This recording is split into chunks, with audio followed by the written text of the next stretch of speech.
Hello, welcome to Paper Daisy Journals. It's Kylie.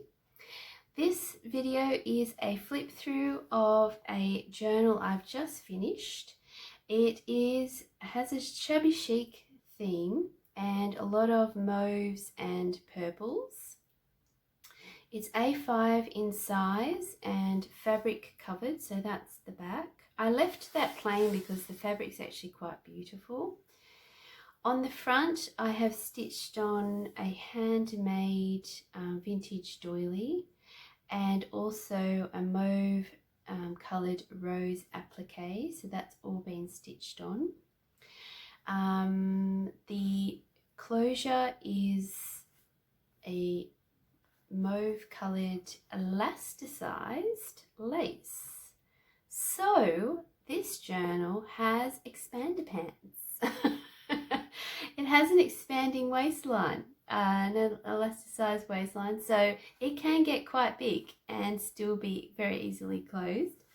I think there are a couple of my regular subscribers who will get a little laugh out of that. In the inside cover, I have this beautiful Swiss lace on the front and back. And this was the inspiration for this journal, the mauve and the purple together. That is a little fussy cut from a vintage doily stuck up there. And this piece of ephemera is an Edith Holden book page. And I have just stitched around the edge, and there is some journaling space on the back because this is quite a nice big pocket here at the front. Oh, and I also have some scrapbooking paper as the lining, so there's 2 layers of cardboard, which makes the cover quite firm, I guess. This tag has some space on the back, a fussy cut butterfly. This is also a book page, and I have done a little window there with a laminated pressed flower, a little daisy. And I really like how that sort of shows through the tulle lace in the pocket. A little Johnny jumper pressed from my mum's garden on some ephemera from 1931, and there's some purple typewriter font on there. Some vintage paper. This is a huge Swiss lace pocket, and I didn't want to put anything in there because I just love that look.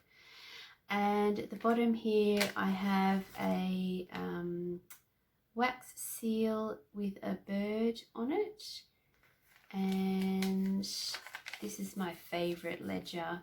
The fountain style handwriting is just stunning on that. 1849 this page is from. Tea-stained paper throughout, a fabric ruffle here with a little bit of extra trim that I hand sewed on to make it a bit more special. And this ruffle here, I'm going to do something pretty cool.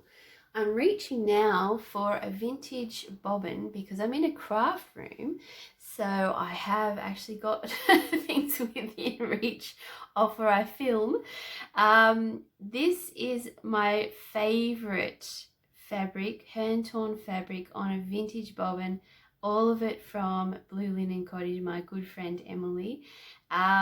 This is how much I have in the whole wide world, so to use some in a journal is a very rare thing indeed. However, it did have the right colours, so I went ahead and put it in. Just so I let you know, sometimes there's a little bit of, you know, give and take, I guess, when you make a journal. Book page, original ledger with just a little bit of writing on it. A wine label, and I will link all of the shops that I've purchased things from in the description. Another fussy cut flower, some beautiful handmade paper, 1902 or 1909. That little piece comes from, and I can read French that says April.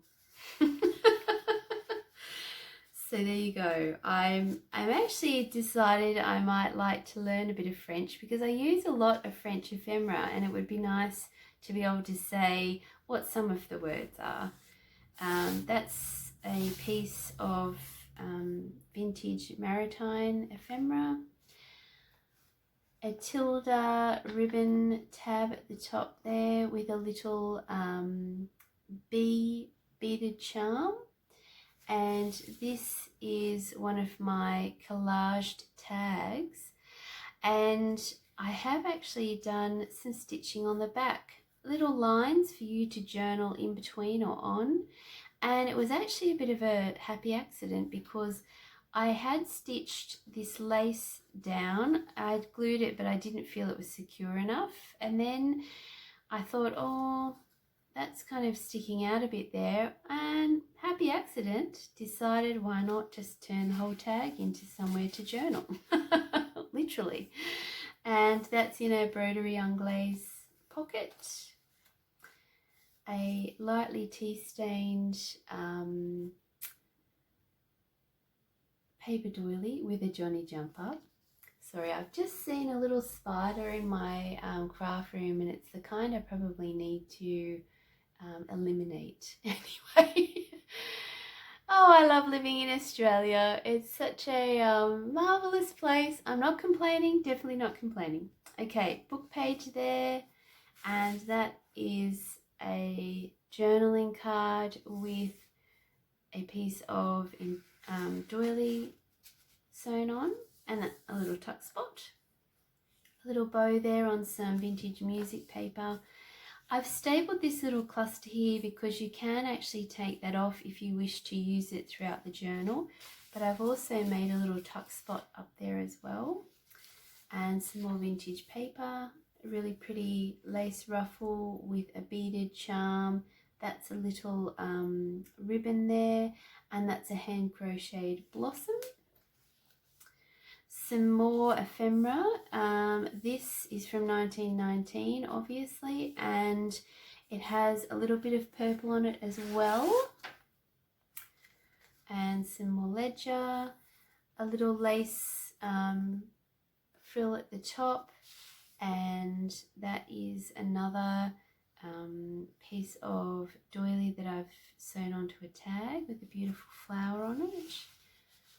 And that is a piece of vintage wallpaper border, one of my favorites, and perfect colors.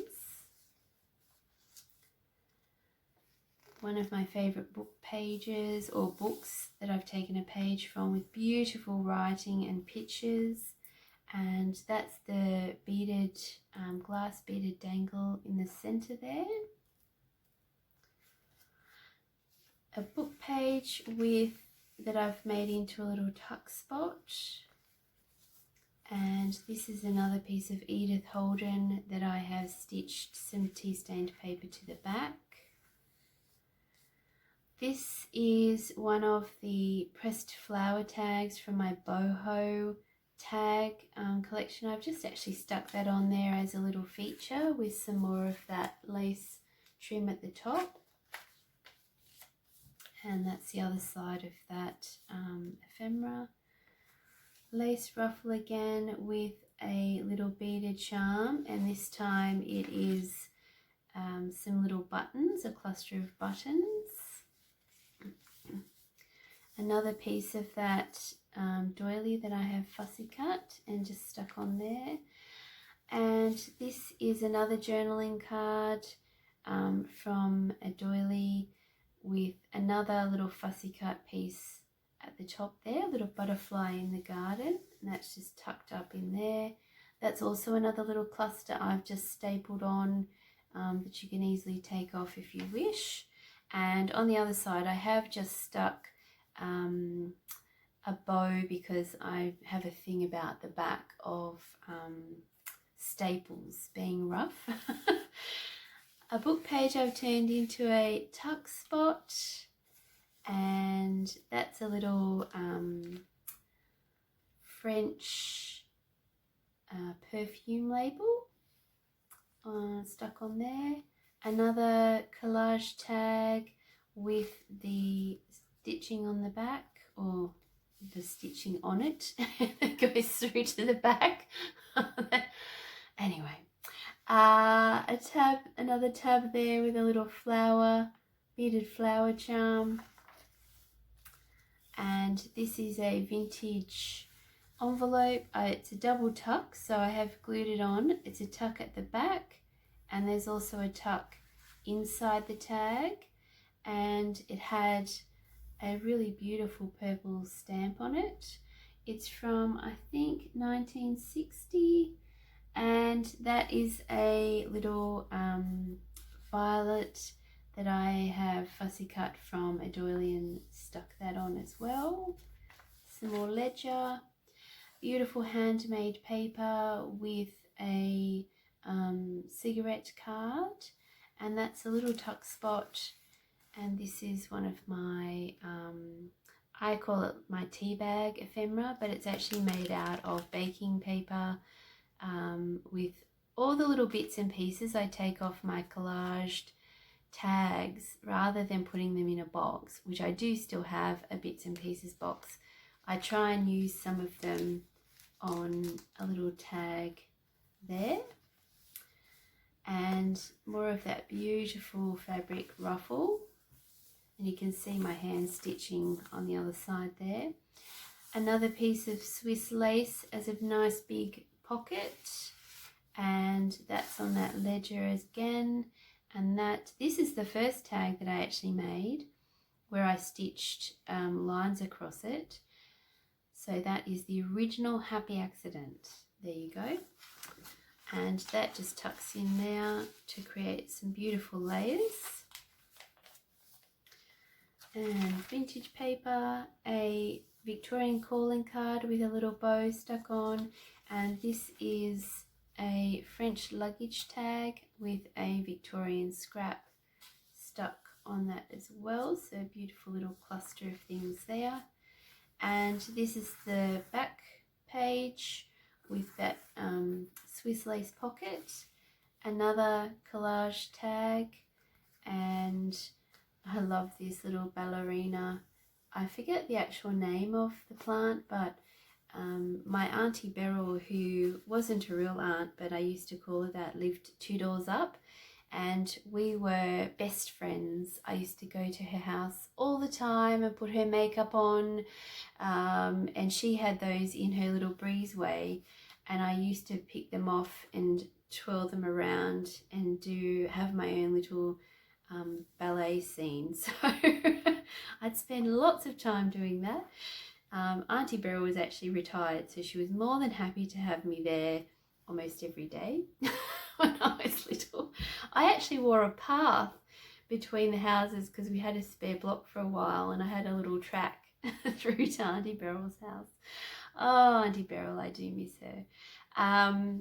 Yes, so that is my purple Shabby Chic mauve creation. I completely lost track of the number of pages. I do have an excuse. There is a spider. But as a little subscriber challenge, if you counted the pages, then please put it in a comment. Okay, thank you for watching. I hope you're okay. And I will see you in my next video. Bye.